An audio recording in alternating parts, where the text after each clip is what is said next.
Selim, менен бірге Долф. Бүгін спорт туралы айтамыз. Долфқа да және де маған да тіркелуді ұмытпаңдар. Мен небәрі 3 түрлі спортқа қатыстым. Бірінші қазақ күресі. Ауылда бөлелерімнің үйінде жалғыз отырмас үшін солардың қасына бардым.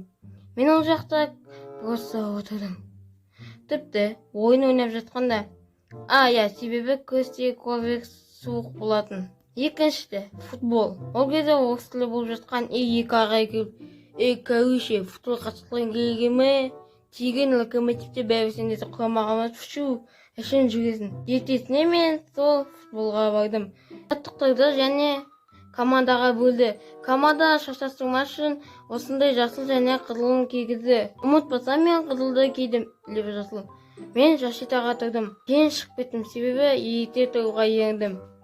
Крым күресі. 2009 сабақта екі ағай келіп күрес туралы айтты. Ертесіне мен сол локомотивке келдім. Бұл күрес тегін болды. Жылы болған соң тек қана футбол ойнадық.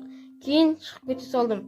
Бірақ 2020-да бөленімен көшеде жүргенде маған сол екі ағай келіп күрес туралы айтты. Ертесіне 19 қазанда жерге келдім. 2 ай қатыстым. Бұл жақта денені қыздырат, жиманы, приседаны кетет. Және де басқа да жаттығуларды жасатады. Видео ұзақ болды, Долф кезексенде.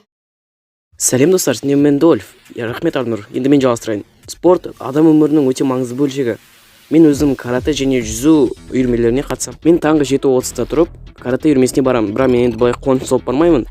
Карате үйірмесіне 100 балаға 100 отжимания жасақтырады. Одан кейін 100 приседания, 100 пресс, жүгіру және одан да тағы басқа тапсырмалар жасаймыз. Егер балалардың жаттығу дұрыстап жасамаса, ағай оларға ұрады. Бірақ олар бүйтіп спокойно тұрмайды. Олар қорған өздерінше удар жасап қояды.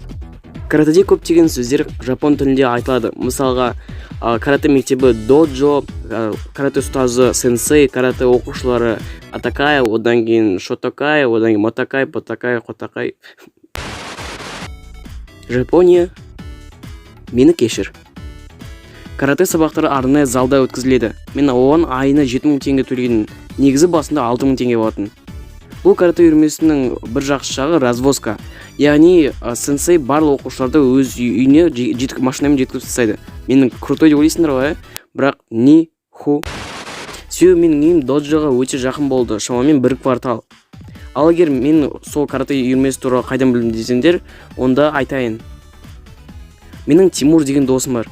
Сол маған сол үйірме туралы айтып берді. Ол өзде сол үйірмеге қатысады екен. Келесі күні мен каратеге бардым. Бірақ ол карате тым қиын екен, және мен 2 күннен кейін одан шығып кеттім. Бірақ 2 жылдан кейін мен сол каратеге қайтып бардым да, сол кезде уже маған қиын емес болды. Мен бірте күннен күнге уже оңайлай берді. Менің қазір ақ поясым бар. Ақ поястан кейін сары, қызыл, жасыл, көк, күлгін, қоңыр және қара болады. Ал енді видеоны аяқтайық достар. Егер видео ұнаса лайк басайық, каналға тіркелейік, комментарий жазайық және қоңыршан басайық. Және Арнұрға да тіркелейік. Мен оның сілтемесін астында қалдырамын. Ал сіздермен бірге мен Долф, және Арнұр. Кездескенше.